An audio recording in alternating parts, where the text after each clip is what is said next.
Ladies and gentlemen, a seismic political upheaval is sweeping through the Middle East, with Iran at its epicenter. The United States has deployed two formidable aircraft carriers, the USS Harry S. Truman and the USS Carl Vinson, closing in on the Red Sea. Above, B-2 Spirit stealth bombers, capable of obliterating entire cities in minutes, loom as a harbinger of all-out war. Tehran is acutely aware that the shadow of conflict is descending rapidly. Iran's proxy forces, from Hamas in Gaza, Hezbollah in Lebanon, to the Houthis in Yemen, are being systematically dismantled. Decades of Tehran's carefully cultivated influence are crumbling piece by piece as the U.S. issues its final ultimatum: negotiate or face bombardment. This is no longer a warning, but a declaration of intent.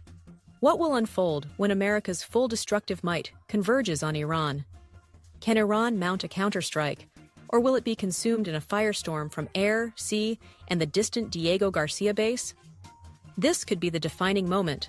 Will Iran capitulate, or is it on a path with no return? Stay tuned, as what unfolds next could reshape the Middle East forever.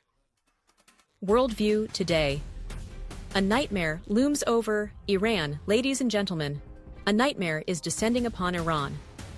If Tehran and its Houthi proxies in Yemen retain any semblance of rationality, they should be gripped by fear. The United States is amassing an unprecedented military force in the Middle East, with Iran as its undisguised target. Two aircraft carriers, stealth bombers, and precision-guided weapons are positioned within striking distance, ready to unleash devastation. Among them, the USS Harry S. Truman stands as a living symbol of total war. This colossal warship, currently dominating the Red Sea, serves as a launchpad for relentless airstrikes targeting the Houthis, Iran's extended arm in Yemen. The USS Harry S. Truman is no ordinary carrier. It is a 333-meter, 400-ton behemoth, powered by 260,000 horsepower engines, capable of carrying 90 fighter jets. Moving at nearly 60 km/h, it can deploy forces to any hotspot within hours. With 5,600 personnel, including 2,500 Air Force members, it can deliver devastating strikes at a moment's notice. Equipped with FA-18E/F Super Hornets, EA-18G Growlers, anti-submarine helicopters, and missile systems like Sea Sparrow and Ram, the Truman is an unstoppable steel titan. By comparison, Iran's entire navy, with a total displacement of 223,000 tons, is dwarfed by this single vessel. Should war erupt, this disparity alone dictates who holds the power of life and death. Since May 13th, the landscape has shifted dramatically for the Houthis and their backers in Tehran. On that day, President Donald Trump authorized the first wave of a massive air campaign targeting strategic Houthi assets in Yemen. Satellite imagery released by Newsweek on May 20th revealed the USS Harry S. Truman anchored just 770 kilometers from Yemen, poised to unleash unrelenting bombardments. By May 27th, at least 61 Houthi fighters had been killed, numbers acknowledged by the group, though likely understated. The U.S. has since confirmed the elimination of a top Houthi missile expert and several other key leaders, signaling a profound shift in American strategy. National Security Advisor Michael Waltz declared on ABC, "This is not the pinprick strikes of the Biden era. This is overwhelming force." He emphasized that the U.S. is now directly targeting Houthi leadership, dismantling them one by one. The implications for Iran are dire. As the Houthis falter, Iran's strategy to control the Red Sea is unraveling. If a single carrier like the USS Harry S. Truman can inflict such damage, imagine the impact of a second steel monster. No need to imagine. The USS Carl Vinson is en route. Satellite imagery from April confirmed its transit through the Philippine Sea, redirecting from the Pacific, where it once deterred China, to focus entirely on Iran and its proxies. The Vinson, another Nimitz-class Titan, carries F-35C stealth fighters, capable of striking deep within enemy territory undetected. Combined with F/A-18 Super Hornets, the U.S. has doubled its air power, with up to 180 jets now deployable, accompanied by escort ships USS Thetis and USS Princeton, armed with advanced radars and missiles. This fleet forms an impregnable floating fortress. Yet the escalation does not end there. The USS Nimitz, the lead ship of its class, has left port and stands ready. Though currently in the Pacific, it could redeploy to the Middle East if tensions with Iran spiral further. The U.S. is constructing a layered maritime strategy, preparing for every scenario, including all-out war. The reason for this rapid mobilization is clear. The Houthis are collapsing, and Iran is losing its most dangerous asset in the Red Sea. Since 2011, Iran has nurtured the Houthis as a strategic pawn, culminating in their 2014 capture of Yemen's capital, Sana'a. But now, each American airstrike is dismantling Yemen's chessboard, and Tehran knows this could mark the beginning of a broader collapse. Over the past decade, Iran transformed the Houthis into a potent geopolitical tool. Experts trace this relationship to 2009, with Iranian drones, missiles, and weapons fueling Houthi ascendancy by 2014. By 2023, the Houthis seized their first commercial ship, escalating from insurgents to a global threat.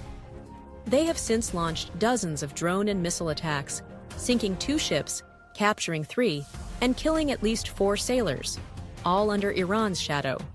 The Houthis' stated aim: to support Hamas in Gaza, a clear testament to Tehran's multi-layered proxy strategy. Hamas, Hezbollah, and the Houthis form a fiery triangle encircling Israel and threatening Western interests. But this network is now crumbling. Hamas is trapped in Israel's grip, Hezbollah is forced into a defensive posture, and the Houthis are reeling from American airstrikes. This campaign is not merely destroying arsenals, but severing the logistical lifelines Iran built over decades. If the Houthis are eradicated, Iran will lose its primary tool for indirect attacks, forcing a stark choice: abandon expansionism or confront the U.S. directly. Tehran lacks the capacity for the latter, as any direct strike on America or Israel would provide Washington the perfect pretext for a devastating response. If anyone believes these airstrikes are mere posturing, think again. On April 3rd, a political bombshell detonated within Iran. According to The Telegraph, a senior Iranian official admitted Tehran is withdrawing support for the Houthis. Meetings about proxies have ceased, with all focus now on one name: Trump. The nightmare is closing in, and Iran knows it can no longer control the situation. Worse still, the official suggested the Houthis have mere months, perhaps days, left. No longer a strategic asset linking Tehran to Hezbollah's Nasrallah or Syria's Assad, they are now a liability. Iran has cut them loose. Abandoned, the Houthis face 2 U.S. aircraft carriers in the Red Sea alone. As they collapse, the next target will not be Yemen, it will be Iran itself. The situation could worsen further as global attention shifts to the Red Sea, from the remote Diego Garcia base in the Indian Ocean, controlled by the U.S., Washington is quietly bolstering its destructive might. According to ABC News, multiple B-2 Spirit stealth bombers, capable of carrying bunker-busting bombs and nuclear warheads, have been deployed there. Reports suggest 6 to 10 B-2s, nearly half the U.S. fleet, are now present. Combined with the carriers in the Red Sea and air assets across the region, Tehran is encircled by sea, air, and space. A single command could erase Iran's military infrastructure in hours. ABC News notes that the B-2 deployment is not just a show of force, but a strategic move with 3 goals: increasing U.S. military presence, maintaining strike capabilities against Yemen, and sending a lethal message to Tehran. That message became unmistakable when President Trump formally demanded Iran return to nuclear talks. Tehran's blunt refusal, citing distrust of U.S. promises, prompted a chilling response. If no deal is reached, a bombing campaign of unprecedented scale will follow. With B-2s at Diego Garcia Iran has two reasons to tremble. First, these bombers can bypass all known air defenses. Second, Iran lacks the technology to counter them. The B-2, a stealth juggernaut with a 6,000 nautical mile range, near supersonic speed, and 50,000-foot ceiling, can carry nuclear bombs like the B-61 and B-83.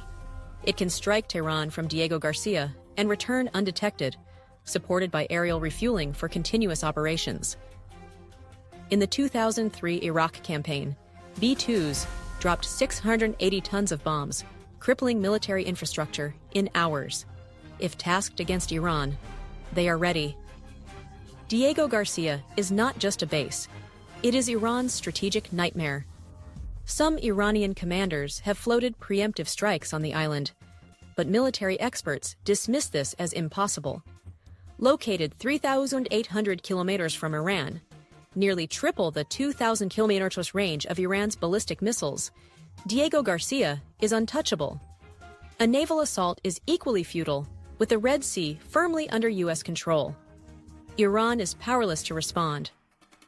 As Iran's proxy network phrase, Hamas in Gaza, Hezbollah in Lebanon, and the Houthis in Yemen, Tehran's decades-long strategy is collapsing. The Houthis, once a cornerstone of Iran's Red Sea ambitions, are now a liability. On April 18, 2025, the Middle East stands at a crossroads. Will Iran choose negotiation, or will it face annihilation? Stay with WorldView Today as we track this unfolding crisis.